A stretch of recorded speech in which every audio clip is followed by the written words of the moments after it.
안녕하세요. 저는 30대 중반 평범하디 평범한 직장인 여성입니다. 출퇴근길 운전하면서 유튜브 사연 들으면서 같이 욕하는 재미로 살고 있습니다. 저의 얘기를 보내면 많은 분들이 분노해 주시고 공감해 주지 않을까 싶어서 용기 내서 사연을 씁니다. 매번 사연을 들으면서 청취자의 입장으로 욕하기만 하다가 저의 얘기를 쓰려니 조금 떨리지만 천천히 써내려가 보도록 하겠습니다. 잘 들어주세요. 시작합니다. 저의 20대는 연애하면서 다 보냈다 싶을 정도로 나름 여러 명과의 연애를 하며 얻은 경험으로 남자 보는 눈이 점점 좋아지고 있다고 자부하고 지냈습니다. 친구들의 연애 상담 조언도 많이 해주면서 뿌듯함을 느끼기도 하고요. 몇 명의 남자들을 만나고 나니 진득하게 오래 만날 남자를 만나고 싶었습니다. 30대에 접어들고 나니 가볍고 재미있는 연애가 아닌 내 평생을 오래 함께할 수 있는 사람을 만나기 위해 노력을 많이 했습니다. 동호회도 이곳저곳 나가고 들어오는 소개팅도 마다하지 않고 나갔습니다. 그래도 내 남자다 싶은 사람은 없더라고요. 20대에는 나름 화려하게 보냈는데 30대는 초반부터 외로움이구나 할 무렵 그 남자를 만나게 되었습니다. 직장 선배의 소개로 만난 그는 2살 연상의 IT 계열 회사에 다니고 있었고 첫인상부터 이 사람이다 싶었습니다. 쌍꺼풀 없는 눈매에 시원시원하게 웃는 모습이 매력적이었던 그와는 첫 만남에서부터 호감이었고 다행히 그 역시 저와 같은 생각이었는지 저흰 만난 지 3일 만에 교제를 시작했습니다. 사는 곳도 멀지 않아 매일매일 만났고 한 달 만났을 때부터 결혼 얘기가 오가게 되었습니다. 저도 이 사람과 빨리 결혼하고 싶었지만 한편으로는 두려움이 컸습니다. 그 이유는 저희 집이 이혼 가정이기 때문이죠. 저희 엄마는 제가 20살 때 이혼을 했습니다. 제 어렸을 적 기억에 엄마 아빠는 하루가 멀다 하고 매일 다투셨고 서로 참고 살다가 제가 성인이 될 나이가 되자 이혼을 하셨어요. 그 이후로 저는 엄마와 지내고 있고 아빠와는 가끔 연락하며 지냅니다. 물론 남자친구가 너무 좋고 행복한 가정을 꾸리고 싶은 생각은 있지만 덜컥 겁이 나기도 했습니다. 그래서 이런 속사정을 다 털어놓았더니 그 사람은 저를 따뜻하게 꼭 안아주었어요. 제가 꿈꾸는 가정을 자기가 만들어주겠다며 자기를 믿어달라고 했습니다. 이런 사람이라면 내 남은 인생을 같이 해도 좋지 않을까 싶었죠. 그렇게 만난 지 3개월이 되었을 때 결혼 준비를 시작하기로 했습니다. 친구들은 너무 섣부르게 결혼을 준비하는 것 같다며 천천히 생각해보라고 했지만 이미 저는 행복한 결혼 생활을 할 생각에 아무것도 들리지 않았습니다. 짧은 연애였지만 그래도 이 사람은 내 사람일 거라는 확신을 했거든요. 그렇게 오빠네 어머님, 아버님을 뵙는 첫 식사 자리가 찾아왔습니다. 너무 떨리고 어색하기도 했지만 나름 화기애애한 분위기였어요. 어머님도 아버님도 환영해 주셨어요. 내 주변 친구들은 다 자식들 시집 장가 보내길래 너무 부러웠는데 이제 나도 드디어 아들 장가를 보내는구만. 이쁜 며느리가 생겨서 기분이 좋네요. 만나서 반가워요, 정말. 네, 어머님, 앞으로 잘 부탁드려요. 처음이라 불편하겠지만 우리 천천히 지내줘 봐요. 이제 우리 가족이 될 사이니까. 네, 아버님. 서로 어색한 공기를 풀어가며 대화를 하던 도중 남자친구 어머니가 친정아빠의 결혼식 참여에 대해 물어보시더라고요. 아, 근데 결혼식 때 아버님이 참석하시나? 좀 그런가? 아니, 그래도 있는데 안 오시는 것도 아니지 않나? 돌아가신 것도 아니니까 참석하는 게 크게 문제가 될 것 같지는 않은데. 네, 알겠어요, 어머님. 제가 엄마와 이 부분에 대해서 얘기 한번 해볼게요. 남자친구 어머니의 갑작스러운 발언에 조금 당황하기는 했지만 그 부분도 생각은 안 할 수 없기에 고민에 빠졌습니다. 그날 집에 가는 차 안에서 많은 생각을 했습니다. 저는 아빠의 참석 여부에 대해 전혀 생각을 하지 않았었거든요. 사실 저희 아빠는 엄마와 이혼 후에 다른 분을 만나 재혼을 하셨어요. 남자친구도 아빠가 재혼을 했다는 건 알고 있습니다. 그리고 저희 엄마도 재혼을 하지 않으셨지만 오랫동안 만나는 분이 계세요.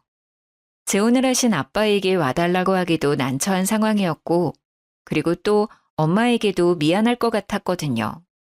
딸의 행복한 결혼식을 온전히 즐기지 못하고 불편하게 하고 싶지 않았어요. 남자친구를 설득해서 신랑 신부 동시 입장하기로 결정을 한 다음 날 남친 어머님께서 전화가 왔습니다.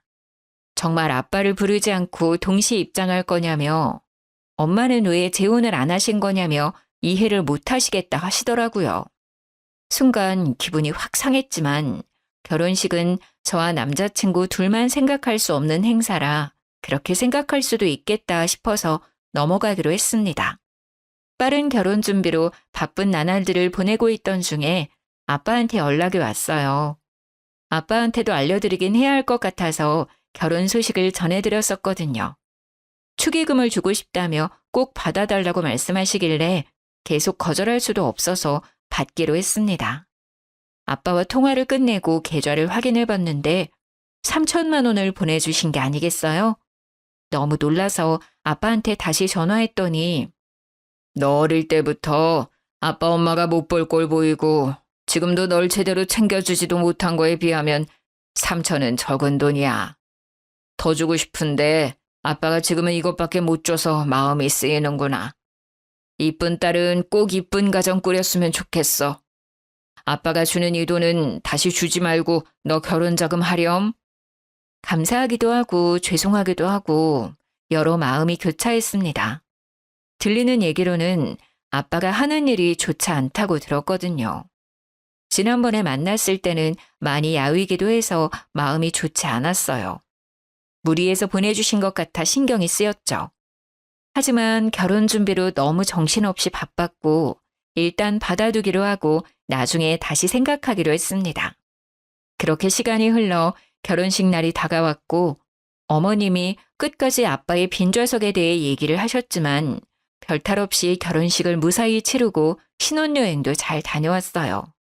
남자친구에서 남편이 된 그 사람과 맥주 한잔하며 이런저런 얘기를 나누는데 갑자기 남편이 차를 바꾸겠다고 하는 게 아니겠어요?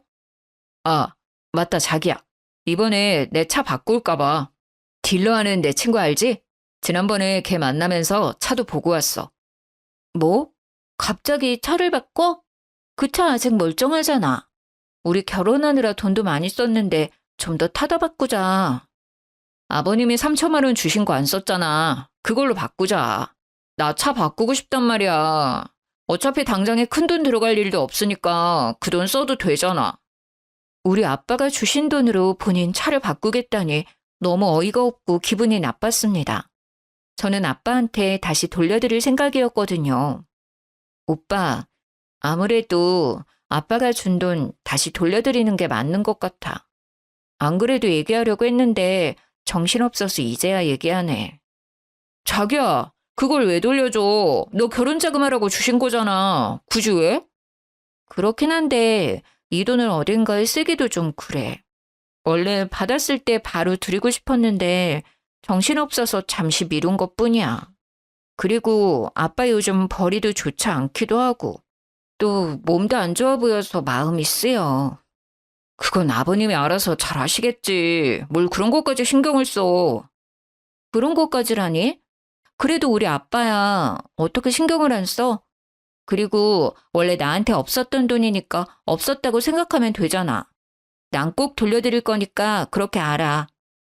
아니 멀쩡히 받은 돈을 없다고 생각하자고? 왜? 굳이 또 돌려주는 이유가 뭐냐니까? 그리고 왜 너 마음대로 그런 결정을 해? 남편이 차를 아빠 돈으로 바꾸겠다는 것도 기분이 상했는데 왜 마음대로 결정을 하냐고 하는 말에 기가 찼습니다. 마음대로 결정을 한 건 오빠 아니야? 나한테 상의도 없이 차까지 보고 오는 게 어딨어. 나도 결혼해서 차 바꿨다고 사람들한테 자랑 좀 하자. 아빠한테 돈 받았다고 했던 순간부터 차를 바꿀 생각을 했었던 건가? 이 사람은 차를 바꾸고 싶어서 저랑 결혼한 건가 싶더라고요. 오빠, 내가 결혼 자금으로 돈을 덜 썼어? 아니잖아. 그리고 3천만 원은 아빠가 나한테 준 돈이야. 명백히 따지자면 내 돈인데 오빠야말로 나한테 상의 없이 그 돈으로 차를 바꾸겠다니. 그게 왜 네 돈이야? 네가 결혼을 했기 때문에 주는 돈이니 우리 돈이지. 결혼 안 했으면 아버님이 그 돈 주셨을 것 같아? 네가 나랑 결혼하니까 받을 수 있었던 거잖아. 내 말 틀려? 아빠가 나한테 준 돈이 우리 돈이라고 말도 안 되는 억지를 부리는 모습을 보니 하루빨리 아빠한테 돈을 돌려주는 게 맞다고 생각했어요. 나 몰래 그런 흑심을 품고 있었다고 생각하니 배신감까지 느껴졌습니다. 그리고 그 다음 날 어머님께서 점심 먹으러 오라고 했었던 날이라 응어리진 마음이 풀리지는 않았지만 시댁에 가기 위해 준비를 했습니다. 화장대에서 화장하는 제 옆에 서서 남편은 못마땅한 표정으로 말을 걸었어요. 나 차 계약할 거야. 이미 마음에 드는 차도 골랐단 말이야. 그러니까 3천만 원 다시 돌려드릴 생각하지 말고. 도대체가 멀쩡한 차를 왜 바꾸냐고. 그거 몇 년 안 탔잖아. 말이 되는 소리를 해 좀. 그리고 왜 아빠가 준 돈으로 차를 바꿔? 우리 잘 쓰라고 주신 돈이니까 내가 잘 쓰겠다고. 너도 새 차 타면 좋잖아. 어제 상했던 기분을 꾹꾹 누르고 시댁 갈 준비를 하고 있는데 아침부터 새 차 타령을 하니 화가 났습니다. 자기 마음대로 결정하고 통보를 한 것도 황당한데 말이죠. 아니, 나는 새 차 필요 없어. 그리고 나 오늘 아빠한테 돈 보낼 거야. 계약을 하든 말든 돈은 알아서 해. 야, 너 미쳤어? 대체 왜 그래? 뭐? 야? 지금 야라고 했어? 내가 보기엔 미친 건 오빠야. 납득이 안 되잖아, 도저히. 그리고 굳이 지금 얘기를 꺼내야 해? 차를 바꾸는 게 그렇게 중요한 일이야? 나 아직 기분 안 풀렸어. 그래도 시댁 가겠다고 준비하는데 옆에서 또 왜 화를 돋우냐고. 그렇게 큰 소리가 오가고 저는 펑펑 울고 말았습니다. 도저히 이대로는 시댁에 갈 수가 없어서 남편한테 말했죠. 도대체 왜 그래 정말? 나 오늘 점심 먹으러 못 갈 것 같아. 이런 상태로는 절대 어른들 앞에서 웃는 얼굴로 못 서 있어. 나 지금 아프다고 얘기 전해줘. 죄송하다고 말해주고. 어차피 지금 이 상태로 가봤자 분위기만 망칠 것 같아. 그렇게 계속 흐르는 눈물을 닦고 있는데 남편은 위로는커녕 어딘가로 전화를 걸더라고요. 알고 보니 어머님께 전화를 했던 거였습니다. 엄마, 나야. 나 지금 출발해. 그리고 얘는 안 간대. 가기 싫대. 몰라. 끊어. 가서 얘기해. 그렇게 전화를 끊은 뒤 남편은 혼자 시댁에 갔습니다. 아니, 내가 못 가게 된 원인이 지 때문인데 밑도 끝도 없이 얘 안 간대 라고 전화를 한 남편놈. 심지어 바로 내 앞에서 보란듯이 전화하는 모습을 보니 절 엿먹이려 한 건가 싶더라고요. 그렇게 벙쪄서 거실에 앉아 있었는데 어머님이 전화가 왔어요. 너는 내가 또 이런 경우는 처음이네. 너 어른들이랑 약속에 그렇게 웃음니? 시어머니가 만만해? 남편이랑 좀 싸웠다고 시댁을 안 와? 이게 말이 된다고 생각해? 진짜 나 때는 상상도 못할 일이야. 눈이 퉁퉁 붙더라도 와야지. 요즘 며느리들 되바라졌다더니 정말 기가 차서 원. 솔직히 너무 속상하고 화도 났지만 어머니 입장에서 생각해봤을 때 기분이 나쁘실 수 있는 상황이라 뭐라고 말을 드리기가 어렵더라고요. 어쨌건 제가 제 기분이 좋지 않아 안 간 건 사실이니까요. 그리고 아빠가 주신 돈을 왜 돌려준다는 거야? 결혼식도 안 왔는데 그 정도 할 수 있지. 그리고 그 돈으로 어차피 계속 같이 탈자 바꾸는 게 그렇게 화낼 일이야? 도대체가 이해가 안 돼. 그게 뭐라고 시댁도 안 오고, 내가 웃음니 너? 어머님, 오늘 안 간 건 정말 죄송해요. 제가 생각이 짧았던 것 같아요. 그런데 어머님, 왜 아빠가 주신 돈으로 오빠 차를 바꿔야 하는지 모르겠어요. 오빠 차 멀쩡하잖아요. 그 차를 왜 바꿔야 하는 거예요? 아니, 꼭 차가 문제가 있어야 바꾸니? 차를 바꿀 돈이 없는 것도 아니고 바꿀 수도 있지. 참 젊은 게 말이 안 통하네 정말. 오빠랑 싸운 문제로 어머님이랑도 싸우기 싫어요. 어머님은 오빠랑 똑같은 말을 계속 되풀이하시다가 결국 참지 못하셨는지 노발대발하시며 전화를 뚝 끊어버리시더라고요. 그렇게 그 이후로 별 대화 없이 남편이랑 대면대면하게 지내다가 구정이라 전날부터 가서 열심히 명절 음식을 준비했습니다. 내일 친척들 많이 오니까 부족하지 않게 넉넉하게 부쳐야 해. 아, 그리고 나물도 손질하고 데치고 해야 해. 할 일 많으니까 빠릿빠릿하게 움직여야 할 거야. 남편도 시누이도 아버님도 앉아서 TV 보면서 히히덕거리기만 하고 저만 혼자 바쁘더라고요. 어찌나 꼴보기 싫던지. 부치고 있는 전을 남편 얼굴에 확 던져버리고 싶었지만 결혼 후 첫 명절이라 최선을 다해 어머님을 도왔습니다.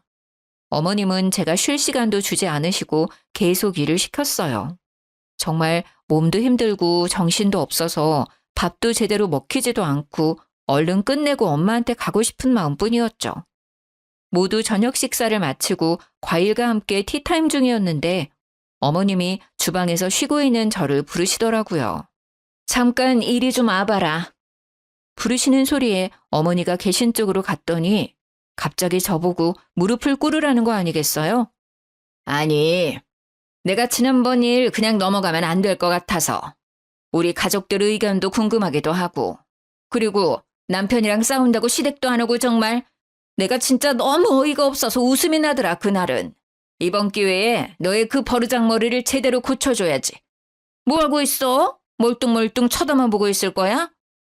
무슨 말을 하시는 건가 싶었습니다. 황당해서 그냥 멍하니 서 있는데 남편이 옆에서 거들며 저를 무릎 꿇려 앉히는 거 아니겠어요? 화를 내고 싶었지만 모두 다 시댁 식구들이고 제가 뭐라고 해봤자 손해일 것 같아서 가만히 있을 수밖에 없었습니다. 어찌나 비참한 마음이 들던지 뛰쳐나가고 싶은 심정이었어요. 너희가 결혼한 지 6개월이 되었어? 1년이 되었어? 결혼 초반부터 이게 뭐니? 벌써부터 삐그덕거리면 앞으로 어떻게 하려고 해? 너네 아직도 냉전 상태라며? 남편한테 좀 져줄 수도 있는 거지. 어쩜 너도 똑같이 그러고 있니? 아무리 생각해도 제가 잘못한 건 없는 것 같은데 이게 이렇게 모든 식구들 앞에서 혼나야 하는 일인가 이해가 안 되었어요. 말도 안 되는 상황에 눈물만 주륵주륵 흘렀어요. 남편은 그 와중에도 차 타령을 하더라고요. 친구한테 차 계약한다고 했는데 완전 체면 구겼어. 언제 계약할 거냐고 매일 연락 오는데 쪽팔려서 진짜. 남편은 어머니의 말을 거들고 다른 식구들도 그냥 쳐다만 볼 뿐 제지하는 사람은 없었어요. 시누이야 처음부터 저한테 관심도 없었고 그래도 아버님은 말려주실 줄 알았는데 가만히 계시더라고요. 어제부터 온갖 잡일 다 하며 쉬지도 못했는데 이게 무슨 상황이지? 이게 맞는 건가 싶었습니다. 뭐라고 얘기해도 들을 것 같지도 않고 내가 왜 이런 취급을 당하고 있어야 하나 싶어서 이혼할 생각으로 시댁을 뛰쳐나가 친정엄마한테 달려갔습니다. 눈이 퉁퉁 부어서 혼자 친정에 달려온 저를 본 엄마는 아무 말 없이 저를 꼭 안아줬습니다. 엄마, 미안해. 내가 정말 미안해. 미안하다는 한마디만 하고 엄마 품에 안겨서 어린아이처럼 펑펑 울었습니다. 그래도 엄마랑 있으니 마음이 편해지더라고요. 엄마는 그날 아무것도 묻지 않으셨어요. 내가 겪은 상황이 진짜 있었던 일인가, 이런 건 드라마에서 보던 상황인데 이게 나한테도 일어날 수 있는 일이었구나 싶었어요. 남편이고 시댁이고 모두 얼굴 보고 싶지도 않았고 그냥 다 끝내고 싶었어요. 결혼했던 게 꿈이었으면 좋겠다 싶었습니다. 일주일 정도 지났을까 남편이 문자 하나 띡 보내왔습니다. 어차피 들어올 거 빨리 들어오라고. 자기 차 계약 이제 더는 미룰 수 없다고 말이죠. 진짜 대단한 놈이었습니다. 열받아서 전화를 걸었습니다. 차 계약을 왜 나한테 얘기해? 나 아빠한테 돈 보냈어. 그날 돈 보낼 거라고 얘기했잖아. 아, 진짜 너는 왜 이렇게 제멋대로야. 그리고 아버님은 그걸 또 받으셨어? 참나, 네가 다시 돌려줄 줄 알고 보내신 거 아니야? 제멋대로인 건 오빠야. 너 진짜 왜 그러냐? 어? 이해가 안 돼. 차를 못 바꿔서 죽은 귀신이 붙었나? 왜 이렇게 계속 차 타령을 하는지 지겹더라고요. 행복하기만 해도 모자를 신혼 초기에 이런 어처구니 없는 일로 인해 사이가 틀어져 버릴 줄 상상도 못했어요. 이미 깨질 대로 깨져버린 마음은 다시 붙이기 힘들 것 같았고 이 사람과는 그만 끝내는 게 좋겠다고 생각했습니다. 나 이제 오빠 차 타령하는 거 그만 듣고 싶어. 환청이 들릴 정도야. 이혼해. 어차피 혼인신고도 안 해서 번거로울 것도 없잖아? 네 남편 차 바꿔주는 게 그렇게 싫냐? 그리고 너네 엄마도 이혼하셔서 그런가 이혼이 쉽네? 결혼이 참 우습나 봐, 너네 집안은. 뭐라고 했어? 너네 엄마? 말 함부로 하지 마, 이 새끼야. 그러는 너는 너네 엄마 닮아서 성격이 그따위냐? 뭐? 새끼? 야, 너 진짜 내 옆에 있었으면 한 대 맞았어. 결혼 생활 이어지면 오빠한테 맞기도 했었겠네? 결혼하자마자 본성이 바로 나오네. 짐은 곧 정리할 거니까 그렇게 알고 있어. 전화 끊고 나서도 분이 풀리지 않았지만 그래도 결혼한 지 얼마 안 되어서 혼인신고도 하지 않았을 때 남편의 실체를 알게 되어 다행이라고 생각했습니다. 그날 저녁 엄마랑 밥을 먹고 있는데 엄마 핸드폰으로 전화가 오더라고요. 시어머니였습니다. 저는 엄마한테 받지 말라고 했지만 엄마는 뭐라고 하는지 들어야겠다며 전화를 받았습니다. 결혼한 딸 계속 품고 계실 건가요? 살다 보면 이런저런 일로 다투기도 하는 거지. 애를 잘 타일러서 보내셔도 모자를 파네. 이혼이라뇨. 이혼이 애들 장난도 아니고. 사부인 말대로 살다 보면 이런저런 일로 다툴 수 있죠. 그런데 김서방과 사부인이 제 딸에게 한 말과 행동이 이런저런 일인가요? 저는 그런 일은 막장 드라마에서만 나오는 줄 알았네요. 말 되게 이상하게 하신다. 저희가 못할 짓 했나요? 정말 황당하네요. 저도 제 딸이 이혼하기를 바라지 않았어요. 어느 부모가 자식이 이혼하길 바래요? 결혼해서 행복하게 잘 살아줬으면 하는 게 부모 마음 아닌가요? 아무리 세상이 변했다고 해도 여자가 이혼하면 시선이 곱지 않은 거 사부인이 겪어보셔서 잘 아실 텐데요. 그건 남자도 마찬가지 아닌가요? 남자 여자 따지는 시대는 이미 지나갔지요. 엄마도 이혼하고 딸도 이혼하고 참 대단하십니다. 해도 너무하다는 생각이 들었어요. 친정엄마한테까지 함부로 말하는 시모. 하루빨리 이 인연을 끊어내야겠다는 생각을 했습니다. 짐을 챙기러 신혼집으로 가야 했는데 혼자 가기엔 용기가 나지 않아 친구에게 부탁해서 같이 갔어요. 집에 들어가니 다행히 아직 남편은 없었고 친구들과 캐리어에 짐을 하나씩 옮겨 담았습니다. 여기 있는 가전 가구들은 어떻게? 지금 다 옮길 수도 없고 설마 두고 갈 건 아니지? 당연히 챙겨갈 거야. 근데 엄마 집에도 둘 공간도 없고 이 큰 짐들을 어떻게 해야 좋을까? 아, 고민이네. 뭘 걱정해. 당근마켓 있잖아. 저렴하게 올리면 산다는 사람 많을걸? 내가 사진 찍어서 보내줄게. 짐 정리하고 있어.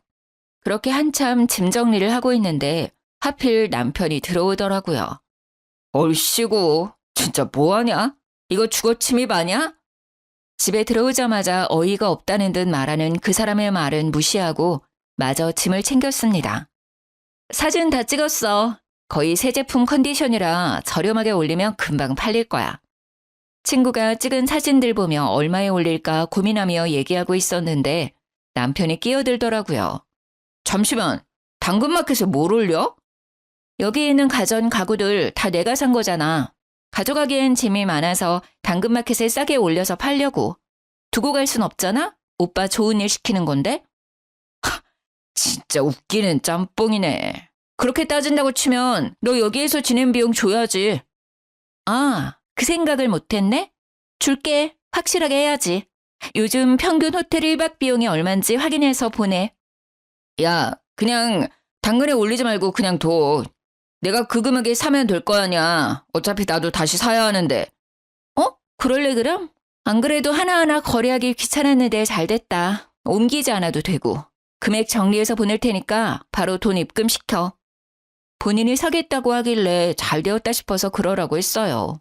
마저 남은 짐을 싸고 있는데 옆에서 궁시렁궁시렁 뭐라고 하더라고요.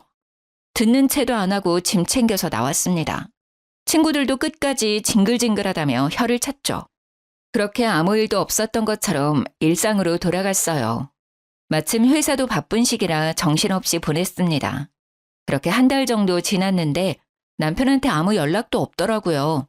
계좌를 봐도 입금된 내역은 없었어요. 이거 가만두면 입 싹 닫고 절대 돈을 안 보낼 것 같더라고요. 그래서 당근마켓에 정말 싸게 올렸습니다. 그랬더니 구매하겠다는 사람들에게 연락이 엄청 왔습니다. 구매하겠다는 분들 중 한꺼번에 구입하고 싶은 사람이 계셔서 그분과 거래를 하기로 했습니다. 날짜를 조율해 구매자를 만나서 무사히 거래를 완료했어요. 정말 운이 좋게도 그 자식이 집에 없을 시간이라 별 문제 없이 진행되었습니다. 하나하나씩 집이 비워질 때마다 웃음이 나서 참느라 혼났습니다. 돌아왔을 때 텅 빈 집을 보고 황당해할 그 얼굴을 보지 못해서 아쉬웠어요. 그날 거래를 마치고 기분 좋게 친구들이랑 한잔하려고 만났습니다. 술도 너무 달달하고 기분도 최고로 좋았죠. 친구들이랑 그놈을 안주 삼아 신나게 술을 마시고 있는데 그 자식한테 전화가 오더라고요. 너 뭐 하는 짓이야 진짜? 뭐가? 너 설마 집에 있는 물건들 다 팔았냐? 지가 사겠다고 하더니 한 달이 지나도 감감무소식이길래 계속 가만히 있다가는 돈 못 받을 것 같아서 팔았어. 그러길래 돈 빨리 보내줬어야지. 너는 나한테 돈을 받고 싶냐? 어? 그동안 만났던 정도 없어? 진짜 대단하다. 그걸 또 팔았어? 와, 우리 사이? 도대체 무슨 사이죠? 그리고 당연히 받아야 할 돈 달라는데 그게 무슨 문제지? 게다가 엄청 싸게 가격도 해드렸는데 그쪽이 안 주셨잖아요. 심지어 한 달 동안 무단으로 사용까지 하고. 진짜 너무하다 생각 안 드냐? 너무한 건 오빠랑 오빠네 가족이지. 나 지금 너무 기분 좋게 친구들이랑 술 한잔 중이거든? 그럼 할 말 다 한 것 같으니 기분 망치게 하지 말고 끊어. 전화를 끊고 친구들이랑 재미있는 시간을 보냈습니다. 그날은 참 즐거웠는데 말이죠. 서류도 처리할 것도 없어서 깔끔하고 이제 나는 자유가 되었는데 그 뒤에 휘몰아쳐 오는 여러 감정들이 견디기 힘들었습니다. 엄마한테도 너무 죄송스럽고 내 자신도 원망스러웠습니다. 남자 보는 눈이 생겼다고 자부했던 지난 날들이 너무 부끄러웠습니다. 엄마한테 티 안 낸다고 노력했다고 생각했는데 저의 그 우울한 감정들을 눈치채셨는지 매일매일 저를 위로해 주셨습니다. 엄마가 아저씨한테도 말했는지 아저씨도 저희 집에 자주 오셔서 예쁜 꽃다발을 선물해 주시거나 맛있는 식당에 가서 음식을 포장해 오실 때도 있었고 인기 있는 뮤지컬 공연에도 데려가 주셨습니다. 정말 감사하게도 저를 웃게 해주시려고 노력하셨어요. 엄마와 아저씨 덕분에 힘든 감정도 이겨낼 수 있었습니다. 그 자식도 나처럼 힘들었으면 좋겠는데 나만 힘든 것 같아서 억울했습니다. 엄마와 아저씨랑 셋이 맥주 한잔하며 이런저런 얘기 도중 아저씨 아드님도 만나고 있는 여자친구가 있는데 슬슬 결혼 얘기가 오가고 있어 곧 상견례를 앞두고 있다고 하셨습니다. 나도 이혼해서 아들 혼자 키우는데 우리 아들도 처가에 무시당할까 봐 걱정되네. 혼자 키웠지만 남부럽지 않게 잘 키웠는데. 아저씨, 그런 사람들 흔하지 않아요. 제가 정말 재수가 없었던 거예요. 걱정 마세요. 안 그런 사람들도 많아요. 분명 좋으신 분들일 거예요. 그렇지? 괜한 걱정은 하지 말아야지. 그리고 그런 생각을 가지고 있는 집안이라면 난 절대 결혼 안 시킨다. 한참 신나게 수다 떨다가 아저씨는 화장실에 가셨고 엄마랑 해외여행이나 갈까 하고 계획을 짜보려고 하는데 하필 그때 아저씨 핸드폰에 전화가 왔는지 벨소리가 울렸죠. 액정을 확인해 보니 아드님이더라고요. 아들이 여자친구랑 찍은 사진을 화면에 설정해 놓으셨는지 커플 사진이 뜨길래 슬쩍 쳐다봤는데 순간 너무 놀라 입을 다물 수가 없었습니다. 아저씨 아들이 만나는 여자는 제 전 남편의 동생, 바로 전신우이였습니다. 생각해보니 예전에 신우이가 자기 남자친구 얘기할 때 시모가 너희 둘은 하필 이혼한 가족만 골라 만나냐고 한마디 하셨던 게 기억이 쓱 하고 스쳐 지나갔습니다. 그래도 아가씨한테 별말 안 한 이유는 현재 아저씨가 유통업 운영을 하시는데 사업이 꽤 잘 되시거든요. 그리고 그 업을 아드님이 물려받는 걸로 알고 있고요. 그래서 전시모가 엄청 좋아하셨어요. 자기 딸 사모님 되는 거냐며 입이 귀에 걸리셨던 게 기억났습니다. 저는 순간 기회다 싶었어요. 그날은 아저씨한테는 일단 말씀드리지 않고 넘어갔어요. 집에 와서 엄마한테 얘기를 했더니 엄마도 몰랐었다고 하시더라고요.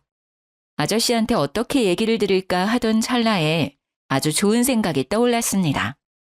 아저씨 아드님 상견례 날이 다가왔고 장소와 시간을 알고 있던 저는 식당 근처에서 기다렸어요. 식사 시간이 끝났는지 아저씨와 아드님 그리고 전 시댁 식구들이 식당 밖으로 나왔습니다. 저는 곧장 아저씨한테 달려갔죠. 아저씨! 아이고, 우리 영주. 우연히 만나니 더 반갑네. 친구들 만나러 가는 중이니?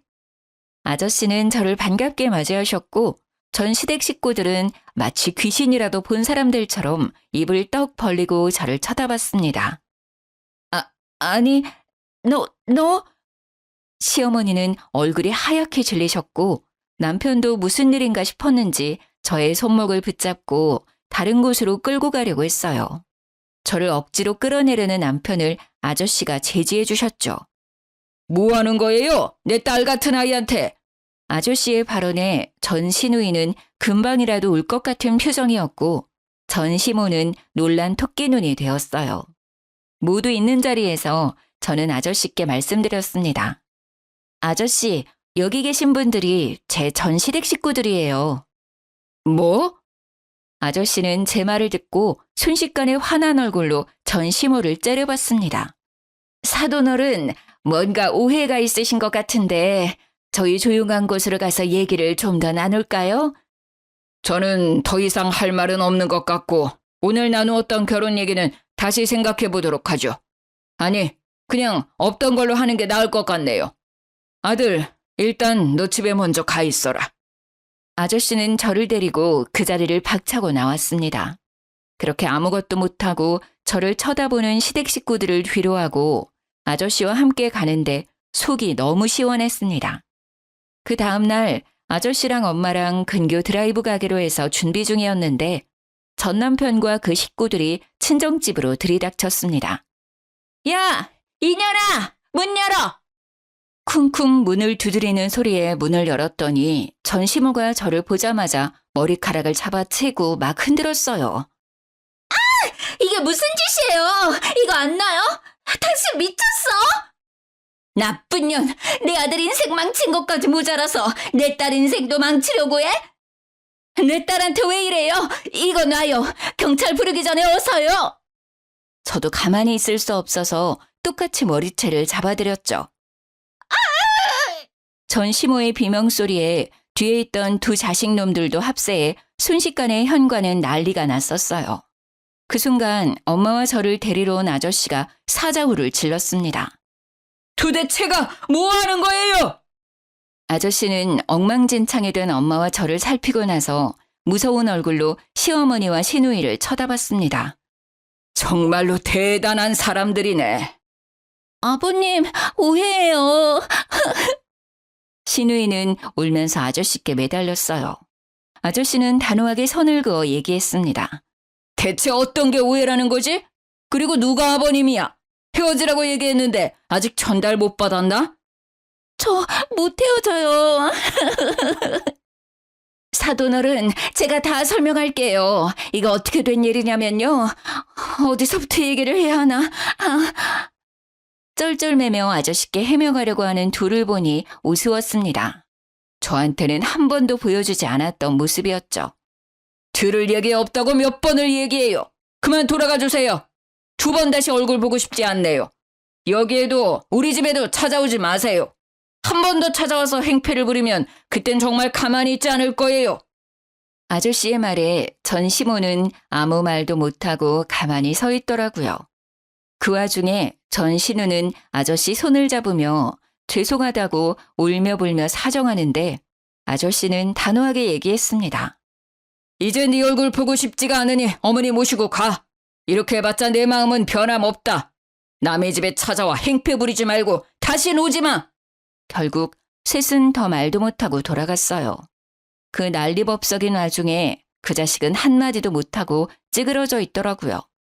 나한테는 그렇게 소리도 잘 지르고 말도 잘하더니 너무 조용해서 그 자리에 없는 줄 알았지 뭐예요. 그렇게 한바탕 난리를 치르고 난 뒤 제 전화는 불이 났습니다. 전 남편, 전 시누이, 전 시모가 돌아가면서 연락을 하더라고요. 내가 그동안 생각이 좀 짧았던 것 같아. 진심으로 사과할게. 우리 그래도 처음부터 운명이라고 생각했잖아. 대화도 잘 통하고 정말 좋았는데, 그치? 다시 시작하면 안 될까? 개소리 말고 끊어. 정말 어이가 없었습니다. 이제 와서 갑자기 무슨 낯짝인 건지 웃기더라고요. 떨어질 것도 없는 정이 더 뚝 떨어졌어요. 그렇게 막말할 때는 언제고 어머님이 시누이 결혼시켜야 하니 절 다시 잡으라고 얘기한 건가 싶었어요. 그리고 그날 저녁 전 시모와 전 신우가 집에 또 찾아왔습니다. 내가 미안했다 정말. 어차피 서류상으로 결혼도 이혼도 아니니까 다시 우리 아들이랑 잘해보면 안 되니? 내가 잘 타일러 볼게. 어차피 오빠 서류상으로 깨끗한 사람이잖아요. 부모님 다 계시고 오빠 차 바꿔줄 수 있는 여자분 만나시면 될 것 같아요. 섭하게 그게 무슨 말이니? 나 때문에 마음 많이 상했던 거 알아. 내가 사과할게. 제가 이혼한다고 할 때는 우리 엄마까지 들먹이면서 이혼하면 보는 시선 곱지 않다고 비꼬시더니 잘 사는 사돈은 놓치고 싶지 않으셨나 봐요. 언니, 제가 앞으로 잘할게요. 아버님 마음 좀 돌려주시면 안 돼요? 요즘 남친도 저한테 어찌나 차가운지 저 너무 힘들어요. 아가씨가 이렇게 저한테 관심 있었는지 몰랐네요. 그동안 많이 서운했죠? 언니, 제가 뭐 기분 상하게 한 거 있으면 다 말해줘요. 연락 한 번을 안 해서 번호조차 몰랐던 시누이도 자기 꼭 결혼해야 한다며 매일매일 전화와 문자를 수십 통 보내서 번호를 바꿔야 하나 깊은 고민까지 했었어요. 이제 와서 이런다고 저한테 했던 말이랑 행동들이 없던 걸로 되는 건 아니잖아요. 아빠가 보내준 돈으로 아들 차 안 바꿔준다고 식구들 앞에서 무릎 꿇으라고 한 건 생각 안 나세요? 미안하다. 정말 미안해. 내가 왜 그랬는지 모르겠네. 늙으니까 무릎이라도 꿇을까? 그럼 마음이 좀 풀릴 것 같니? 네 마음이 풀린다면 무릎 꿇는 것쯤이야 할 수 있어. 언니, 저도 무릎 꿇을게요. 제발 저 좀 도와주세요, 언니. 제발요. 무릎 꿇겠다며 도와달라고 하는 둘에게 잘 됐다 싶어서 그러라고 했어요. 제가 진짜로 꿇으라고 할 줄은 몰랐는지 조금 당황해하더니 진짜로 무릎을 꿇더라고요. 둘이 무릎 꿇고 사정하는 모습을 보니 솔직히 통쾌했습니다. 일단 오늘은 두 분 다 돌아가세요. 저 너무 피곤해서요. 그럼 조심히 가세요. 그렇게 둘을 돌려보내고 그날 밤 간만에 정말 꿀잠 잤습니다. 그리고 아저씨한테 연락해 그 둘이 계속 찾아와 괴롭힌다고 말했어요. 그 말을 들은 아저씨는 다신 근처에 얼씬거리지도 못하게 하겠다고 혹시나 또 찾아오면 바로 전화하라고 하셨죠. 그 이후 전 시댁 식구들이 집에 찾아오는 일은 없었어요. 결국 전 신우 결혼이 완전 무산되니 전 시모가 매일 제게 전화로 저주를 퍼붓더라고요. 너같이 심보 고약한 애는 처음 봤다. 나쁜 년, 못된 년, 싸가지 없는 년. 네가 뭔데 우리 가족들 인생을 망쳐? 내가 너 매일 처조할 거야. 알았어? 남의 인생 망쳐놓고 넌 잘 살 것 같냐? 너 같은 애는 똑같이 당해봐야 한다. 너 같은 애를 며느리라고 받아준 게 한이다. 그럴 때마다 저는 녹음을 해놨고 문자로 보내시면 캡처를 했습니다.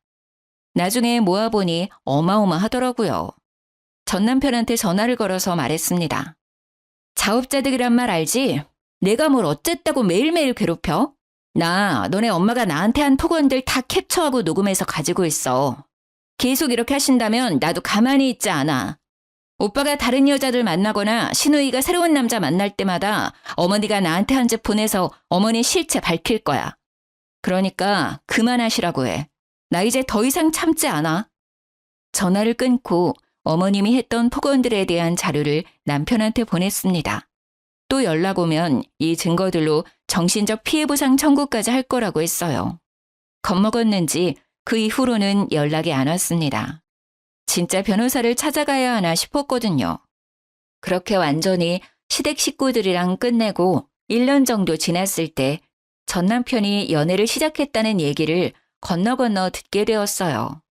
몰랐으면 모를까 알게 된 이상 그 여자분 인생을 구해야겠다는 생각이 들더라고요.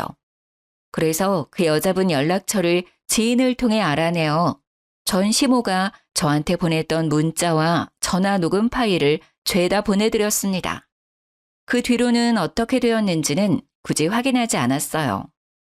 다정한 척 배려 있는 사람인 척 했지만 결국에 검은 속내를 들켜버린 그 사람과 우리 엄마 재혼 못했다고 무시하고 우리 아빠 돈으로 자기 아들 차 안 사준다고 나를 괴롭혔던 시모까지. 평생 그렇게 못된 심보로 사셨으면 좋겠어요. 그리고 혹시나 또 그 가족들이 찾아올까 싶어서 엄마랑 다른 지역으로 아예 이사를 갔습니다. 엄마도 저도 핸드폰 번호를 둘 다 바꿨고요. 아, 엄마와 아저씨는 여전히 잘 만나고 계십니다. 뒤늦게 이 소식을 알게 된 아빠도 매우 분개하셨고 또 미안해 하시더라고요. 아빠가 주신 3천만 원으로 인해 그 사람들의 진짜 성격을 알게 되어 빨리 탈출할 수 있게 되었다고 얘기했어요. 언젠간 드러날 모습이었는데 이제 생각해보면 행운이었다 싶더라고요. 애라도 생겼거나 혼인신고라도 했었으면 더 골치 아프고 오래 걸렸을 거예요. 생각만 해도 끔찍한 일이지만 지나고 나니 너무 잘한 것 같습니다. 인생 액땜한 셈 치고 있어요. 이젠 저한테 어떠한 고난과 역경이 오더라도 이 정도쯤이야 하고 지나갈 수 있겠죠? 뭔가 단단해지고 이제 정말 어른이 된 느낌이에요. 저는 요즘 20대 때 연애하느라고 못 갔던 해외여행을 다니고 있어요. 그리고 회사에서 승진도 해서 연봉도 올랐습니다. 내년에는 장기 근속 보상으로 리프레시 휴가가 있어서 유럽 쪽으로 길게 여행을 다녀올 계획입니다. 여행 가서 뭘 할까 일정 짜는 게 꽤 재밌더라고요. 이 좋은 걸 연애하느라 왜 못했었는지 몰라요. 그래도 이제라도 여행의 재미를 알게 되어 다행이라고 생각합니다. 그리고 한번 제대로 당해보니 연애 생각은 다신 안 나더라고요. 이제는 저를 위한 인생 살아보려고 합니다. 물론 좋은 사람이 생긴다면 더욱 좋겠지만 이대로도 좋은 것 같아요. 너무 긴 사연인데 재미있게 들어주셨을까요? 같이 분노해 주시고 같이 속 시원해 하셨으면 합니다. 감사합니다.